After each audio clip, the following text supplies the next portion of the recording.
मीलाद का मौसम आया है। आज से कुछ साल पहले की बात, मैं अपना तजुर्बा बता रहा हूँ। मैं सफ़र से उतरा था ट्रेन से, एक नौजवान आया। 12 रबीउल अव्वल शरीफ का दिन था। उस दिन जुलूस और सारे लोग खुशियां मना रहे होते। मैं सुबह सुबह फजर के वक्त सफ़र से उतरा। एक नौजवान मुझसे कहने लगा कि हज़रत, आज हुजूर की पैदाइश का दिन है, सारी दुनिया खुशियां मना रही, हम भी जुलूस करेंगे ज़ोहर बाद असर बाद जो भी, लेकिन कुछ ऐसा अमल बताएं कि मैं वो आज करके हुजूर की रूह को खुश करना चाहता हूं। कोई ऐसा अमल बताएं। मैंने ऐसी चलते उस नौजवान से कहा कि देख, नबी करीम सल्लल्लाहु ताला अलैहि वसल्लम की एक पाकीज़ा आदत थी कि हुजूर बूढ़ों का और कमज़ोरों का बोझ खुद उठा लिया करते। और नबी करीम सल्लल्लाहु ताला अलैहि वसल्लम की आदत करीमा मशहूर थी, जब भी आप किसी कमज़ोर को या बूढ़े को देखते उसका सामान उठा लेते। ये हुजूर की अजीम सुन्नत है। वो नौजवान इतना सुनकर गया, मुझे पता नहीं था, बाद में उसने खबर दी। वो ट्रेन से उतरने वाले मुसाफिरों को देखता रहा। एक बूढ़ी औरत उतर रही थी, 2 बड़ी थैलियां लेकर। ये गया, नौजवान कहा, अम्मा जी मुझे दे दो, मैं लेकर चलता हूँ। वो बहस करने लगी, तू है कौन, मैं तुझे सामान क्यों दूँ। वो जिद करने लगा, मैं आपकी मदद के लिए आया हूँ। उस खातून ने कहा कि मियाँ, न तू कुली लगता है न कोई हमाल लगता है, मेरे सामान लेकर भाग गया तो। उस खातून को इसने कन्विंस किया, समझाया कि बात हकीकत ये है कि आज मेरे नबी मोहम्मद रसूलुल्लाह ताला अलैहि वसल्लम की पैदाइश का दिन है और उनकी आदत थी कि वो बूढ़े लोगों का बोझ उठाते। आज मैं आपके सामान का वजन उठाकर उनकी अदा पर अमल करके उनकी रूह को खुश करना चाहता हूं। खातून ने इतना सुना तो दोनों थैलियां दे दी, थमा दिया। नॉन मुस्लिम थी, मुसलमान खातून नहीं थी। इस नौजवान ने कहा, मैं उसके सामान उठाकर लाया। थोड़ी दूर के बाद उसको टैक्सी में बिठा दिया और वो चली गई। नंबर शेयर कर लिया था। मेरे अजीजों, ये दिन में कभी ऐसे आने वाले इत्तेफाकी वाक़यात हो सकते हैं, लेकिन तुम्हें अंदाज़ा भी नहीं कि ये इत्तेफाक कितना बड़ा इनकलाब भी होता है। 6 महीने गुजर गए। वो नौजवान कहता है, उस खातून का मुझे फ़ोन आया, कहती है, बेटा तू जानता है आज से 6 महीने पहले तूने मेरे शॉपर उठाए थे, थैलियाँ उठाई थी और तूने बताया था तेरे प्रॉफेट मोहम्मद सल्लल्लाहु अलैहि वसल्लम का जन्मदिन है। उस दिन तुम उनकी आत्मा को, उनकी रूह को खुश करने के लिए काम कर रहे थे। कहा, हाँ अम्मा पहचानता हूं। कहा कि उस दिन मैं जो आई, उस दिन से लेकर आज तक तेरे नबी की सीरत ही पढ़ रही हूं। जितना पढ़ती जा रही हूं उनसे मोहब्बत होती जा रही है। मैंने कभी सोचा नहीं था, दुनिया में सुना तो बहुत था मोहम्मद सल्लल्लाहु अलैहि वसल्लम के बारे में, लेकिन पढ़ने का कभी इत्तेफाक नहीं हुआ, जानने का भी इत्तेफाक नहीं हुआ। एक दिन तूने मेरे शॉपर क्या उठा लिया, तूने मुझे मदीने के करीब कर दिया। आज मेरी रात गुजरती नहीं है जब तक तेरे नबी की सीरत नहीं पढ़ती। मुसलमान हुई नहीं हुई ये बात की बात, लेकिन मेरे अजीजों, तुम्हारा एक अखलाक दुनिया के लिए तर्जुमान बन जाता है मेरे नबी का। आप हल्के में ना लें। तुम्हारा चलना फिरना ये बताता है कि तुम किसके गुलाम हो। कभी तुम अगर मीलाद के जुलूस में डीजे बजाकर नाचते हो तो फिर ये अखलाक नहीं है। दुनिया इससे मुंह फेर लेती है, कतराती है और फिर भागने लगती है। क्या उस मोहम्मद अरबी के गुलाम ऐसे ही होते हैं? तो फिर फर्क क्या है? वो जो नशा में नाचते हैं और इनमें फर्क क्या रह जाता है? इसीलिए मेरे अजीजों, ये मीलाद का मौसम आता है तो नाच कर थिरक करके अपने ख्वाहिशात को मुकम्मल करने के लिए नहीं आता। सड़कों पर उतरे तो तुम्हारी नजरें नीची हो, तुम्हारे लबों पर मेरे आका का दुरूद हो। एक ऐसा डिसिप्लिन होना चाहिए कि लोग ना देखे ना चाहे भी तो उनकी नजरें उठ जाएं। जो जलते भुनते थे वो भी तुम्हें देखकर पुकार कर कहे, 14 सदियों के बाद भी मदीने की खुशबुयां गलियों से आती है। ये तुम्हारे अखलाक से हो सकता है, ये इनकलाब तुम्हारे अमाल से आता है। मीलाद का मौसम सिर्फ लाइटिंग लगाने और कुमकुमे लगाने और सजावट का नाम ही नहीं है, बल्कि एक बहुत बड़ा मैसेज दुनिया को देना है।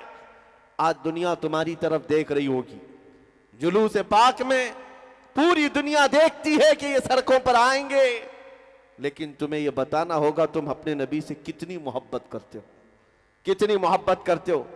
मोहब्बत अपने नफ्स से नहीं, अपनी जात से नहीं, हुजूर पाक सल्लल्लाहु ताला अलैहि वसल्लम के लिए।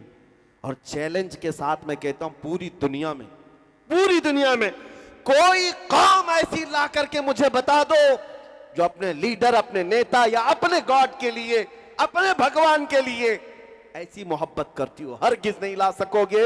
सिर्फ दुनिया में तन्हा ये मुसलमान कौम है, उसमें भी अहले सुन्नत व जमात, आशिकाने मुस्तफा की जमात है, जो न कभी अपनी गर्दन की परवाह करती है, न अपने मालो मता की परवाह करती है। जब नामे मुस्तफा की बात आती है, न उन्हें दिन का पता होता है, न रात का पता होता है। वो बाहर निकल करके कहते हैं, जो जान मांगो तो जान दे दे, जो माल मांगो तो माल दे दे, मगर ये हमसे कभी ना होगा नबी का जाहो जलाल दे दे।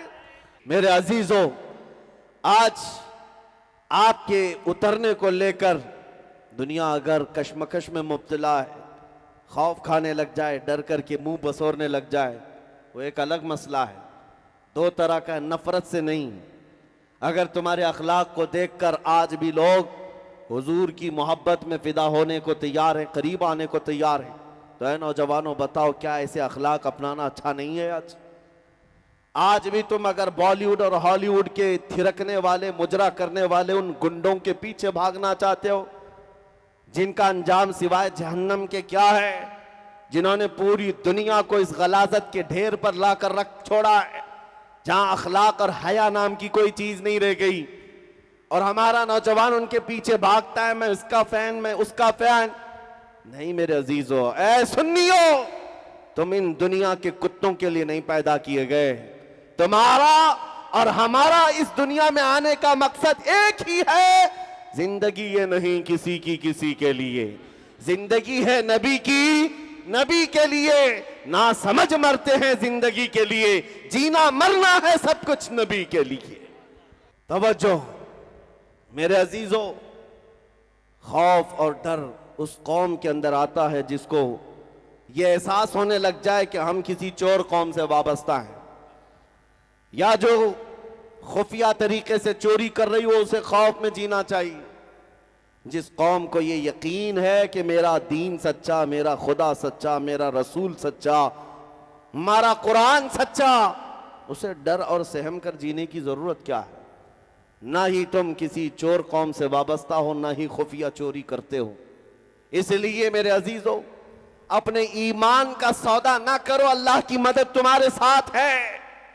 कुरान कहता है, कान हक्कन अलैना नसरुल मुमिनीन, हमने अपने ऊपर लाजिम कर लिया। अल्लाह फरमा रहा है, अल्लाह फरमा रहा है, हमने अपने ऊपर लाजिम कर लिया है कि मदद करेंगे तो ईमान वालों की।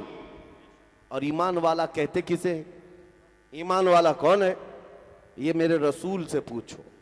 मेरे आका फरमाते हैं, ला युमिनु अहदुकुम हत्ता अकूना अहब्बा इलैहि मिन वालिदिही व वलदिही वन नासी अजमाइन। तुम में से उस वक्त तक कोई पक्का मोमिन नहीं हो सकता, पूरा ईमान वाला नहीं हो सकता, जब तक कि वह अपनी औलाद, अपने माँ बाप सबसे ज्यादा मुझसे मोहब्बत ना करे। ये हुजूर ने फरमाया, जब वैसा ईमान आ जाए तो वैसी मदद भी आएगी कि 313 निकलोगे तो 5000 फरिश्तों की जमात भी आ जाए। वैसा ईमान हो तो 400 की तादाद में निकलकर दरियाए दजला में घोड़े भी डाल दो तो अल्लाह रास्ते पैदा कर दे। वो ईमान हो, अफ्रीका के जंगलों में बर्बर कौम के पास भी जाओ तो अल्लाह उनके दिलों को भी मौम करके तुम्हारी गुलामी में डाल देता है। वैसा ईमान हो तो फिर अपनी कश्तियां जलाकर स्पेन में परचमे इस्लाम लहराओ, अल्लाह की मदद आती है। यहां हम पूछते हैं, अल्लाह की मदद कब आएगी? अल्लाह की मदद कब आएगी? तुम बिस्तरों पर फजर में नमाज कज़ा करके सोते रहो और अल्लाह की मदद पूछोगे। तुम बाजारों में अपने मजदूरी और अपने कामों में इतना महवे अमल हो कि मुअज्जिन पुकारता पुकारता बूढ़ा हो गया, मस्जिदें वीरान हो गई, तुमसे मस्जिदों की सफ़ें भर ना सकी, और जब आफत आए तुम कहते हो अल्लाह की मदद कब आएगी। हमें तो दिन भर में सिर्फ 1 घंटे के लिए बुलाया गया था। 5 वक्त की नमाजें कुल जोड़ो तो 1 घंटे से ज्यादा का टाइम नहीं लगता। हम 24 घंटों में अल्लाह की बारगाह में 1 घंटा आने को तैयार नहीं थे, तो फिर किस मदद के इंतजार में रहते हैं? कौन से मदद की बात? और हुजूर के अखलाक तुम्हें क्यों बुरे लगते हैं? हुजूर की सुन्नतें तुम्हें क्यों बुरी लगती हैं? तुम हुजूर से प्यार करते हो तो बेखौफ होकर हुजूर की सुन्नतों पर जीना शुरू करो। दुनिया अगर चोटी रखने में शर्म नहीं करती तो तुम्हें हुजूर की दाढ़ी रखने में क्यों शर्म आए? लोगों को चूड़ियां पहनने और बालियां पहनने में शर्म नहीं आती, तुम्हें टोपी और अमामा पहनने में क्यों शर्म आए? अजीज़ान गिरामी वक़ार, नबी करीम सल्लल्लाहु ताला अलैहि वसल्लम के अखलाक को अगर तुम जिंदा ना करोगे तो फिर क्या कीड़े मकोड़ों से उम्मीद रखते हो कि वो तुम्हारी मदद करेंगे? बात सिर्फ इतनी है कि तुम समझ नहीं पा रहे हैं। जिनके हम गुलाम हैं उनकी गुलामी पूरी करेंगे, जिनका हम नाम लेते हैं उनकी जिंदगी को दिलो जान से अपनाएं, फिर देखें तुम्हारी बात में और तुम्हारे काम में बराबरी हो, अल्लाह की मदद जरूर आएगी, अल्लाह की मदद जरूर आएगी। एक बात मैं आपसे पूछता हूं पूरे मजमे से, आप जब ये नारा लगाया जाए इस्लाम जिंदाबाद कहते हैं कि नहीं कहते? आप कहते हैं ना इस्लाम इस्लाम इस्लाम, सबका यकीन है ना?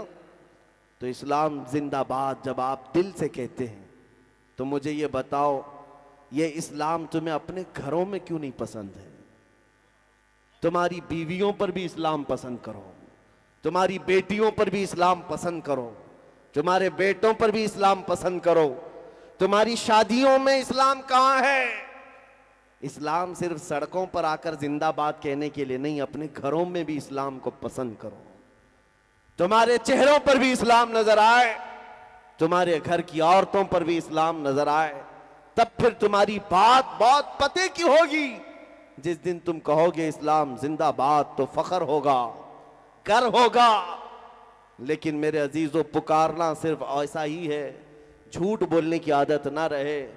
क्या हम हुजूर की मोहब्बत में जान दे देंगे, सड़कों पर निकल आएंगे? ठीक है, ये मुझे पता है। अभी इस मजमे से पूछें तो दोनों हाथ उठाएंगे कि हुजूर के लिए हम गर्दन फिदा करने को तैयार है। लेकिन जो कौम हुजूर के लिए जान दे सकती है, वो चंद गुनाहों को हुजूर के नाम पर छोड़ क्यों नहीं सकती? वो गाने बाजे तमाशों को हुजूर के नाम पर क्यों नहीं छोड़ सकते? अगर हुजूर से सच्चा इश्क है तो क्या मेरे नबी के नगमे और उनकी नातें सुनने में हमको लुत्फ नहीं आना चाहिए? हुजूर की मोहब्बत में हुजूर की नातें सुनने में मजा आए, ना कि बॉलीवुड और हॉलीवुड के गानों पर नाचने में मजा आए। वो ईमान वाला जो अपने नबी से बेहद मोहब्बत करता है, वो दुनियादार अय्याशों की तरह नहीं होता, बल्कि उसका चलना फिरना बता है ये नामे रसूल के लिए जीता है, नामे रसूल के लिए मरने की ख्वाहिश रखता है। आपको बताऊं, यहां कब तक भागोगे? कब तक भागोगे? बखुदा खुदा का वही है दर, नहीं और कोई मफर मकर। आला हज़रत फरमाते, कसम खुदा की, अल्लाह का जो दरवाजा है वो नबी का ही है, और जो यहां नहीं तो वहां नहीं। मफर मकर का मतलब है कोई भागने की भी जगह नहीं, कोई ठहरने की भी जगह नहीं। अगर नबी को छोड़ दिया, हुजूर को छोड़कर कहां कहां जाओगे? भाग लो, कहां तक भागोगे? तुम क्या अजानें तुम्हारी मुकम्मल है मेरे नबी को छोड़कर? तुम्हारी नमाजें मुकम्मल है हुजूर को छोड़कर? तुम्हारी जिंदगी मुकम्मल है नबी को छोड़कर? मैं आपसे पूछता हूं, वो जो न थे तो? हाँ, सबको पता है। सुन्नियों को मैं आधा जुमला कहता हूं, आधा ये खुद ही कंप्लीट करते हैं। वो जो न हो तो, वो जो न हो तो, सही बात है, हुजूर ना हो तो कहां पर? हमारी जिंदगी में वो जो ना हो तो, और हमारी इबादत में वो ना हो तो, हमारी सारी जगहों पर हुजूर का नाम होना जरूरी है। हत्ता कि कब्र में भी जाओगे, वहां 2 सवालों के बाद फरिश्ते तीसरा सवाल सीधे हुजूर पर ही लाकर करेंगे। बहुत सारे मुनाफिक हो सकता है 2 सवालों में निकल जाएं, तेरा रब कौन है, तेरा दीन क्या है, बोल देगा अल्लाह है और दीन इस्लाम है। तीसरा ही सवाल अहम है, हुजूर को दिखाकर पूछेंगे मुनकर नकीर, बता इनके बारे में दुनिया में क्या कहता था। मुनाफिक हा हा हा हा ला अदरी कहेगा, अफसोस मुझे नहीं पता।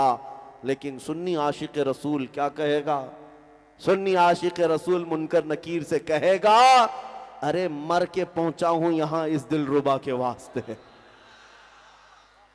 मर के पहुंचा हूं यहां इस दिलरुबा के वास्ते।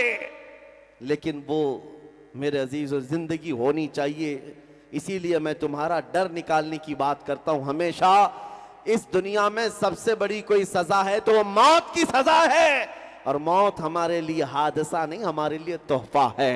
हादसा उसके लिए है जिसको डर है मरने के बाद जलना है, जलना है, जलना है, और तोहफा उसके लिए है जो ये सोचता है इधर आंखें बंद होंगी उधर दीदारे मुस्तफा होगा,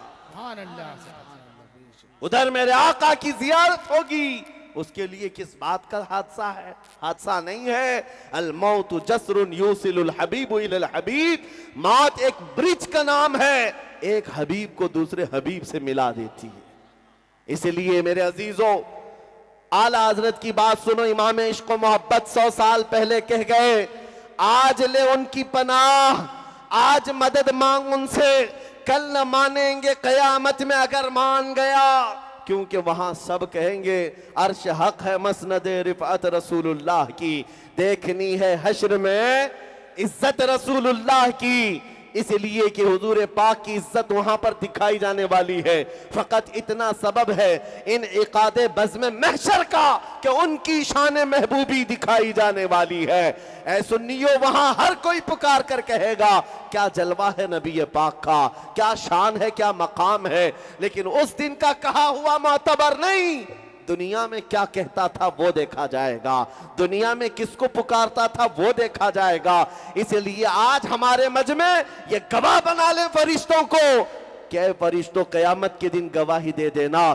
बांसवाड़ा की सरजमीन पर होते या अजमेर मोहल्ला की सरजमीन पर होते या अल्लाह ने तौफीक दी मदीना तैयबा की सरजमीन पर होते, हमारा सिर्फ एक ही नारा था, हम दुनिया के लुटेरों को नहीं पुकारते, हम जहां से पुकारते लब्बैक या रसूल अल्लाह कहते, ऐ अल्लाह के रसूल हम हाजिर हैं। उस दिन तो तुम्हें पुकारा जाएगा, बुलाया जाएगा। कहां है वो कौम जो अपने नबी को पुकारती थी, कहां है वो कौम जो अपने रसूल को पुकारती थी। क्योंकि कुरान कहता है अपने अपने इमामों के साथ लोगों को पुकारा जाएगा, और कयामत के दिन हर इंसान उसी के साथ उठाया जाएगा जिसके साथ दुनिया में वो मोहब्बत करता था, जिससे वो ज्यादा मोहब्बत करता था। कुर्बान जाओ, अगर तुम्हारे दिलों में धड़कन नबी के नाम की है, कसम रब्बे जुल जलाल की, कल मौला हश्र में उठाएगा तो सामने रसूलुल्लाह की जात होगी, सिद्दीक अकबर की जात होगी, हैदर कर्रार की जात होगी, उमर और उस्मान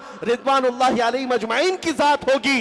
क्योंकि दुनिया में हम उनसे प्यार करते थे, उनकी बहुत मोहब्बत रखते थे, और उनको मुबारक है हो जो आज उनकी जूतियां चाटने में, उनकी धोतियां उठाने में अपनी उम्रों की एक लंबी जिंदगियां खत्म कर चुके हैं। उनको लगता है इधर चक्कर काटने से कुछ मिल जाता है। बेचारे 40-40 साल किसी पार्टी की खिदमत करते रह गए, बूढ़े हो गए।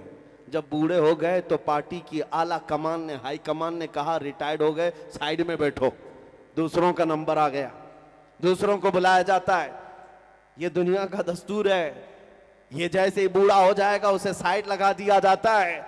लेकिन एक बात गौर से सुनना है सुन्नियों, मेरे नबी के गुलामों में जो जितना बूढ़ा होता है उतनी इज्जत बढ़ती चली जाती है। उलमा को क्या कभी बूढ़ा होने की वजह से देखा, साइड लगा दिया गया? नहीं, जो जितना बूढ़ा होता है उसे और ऊंचा उठा दिया जाता है। क्यों? मोहम्मद के गुलामों में बुढ़ापा आ नहीं सकता। यहां पर इज्जत पुरानी नहीं होती, वो वहां है। इसीलिए मैं आपको बार बार कहता हूं, माँ रहरा मुतहरा की उस आवाज को सुनो जिसने ये नारा लगाया था, किसी की जय विजय क्यों पुकारे, क्या गरज हमको, हमें काफी है सैयद अपना नारा या रसूल अल्लाह, हमें काफी है सैयद अपना नारा,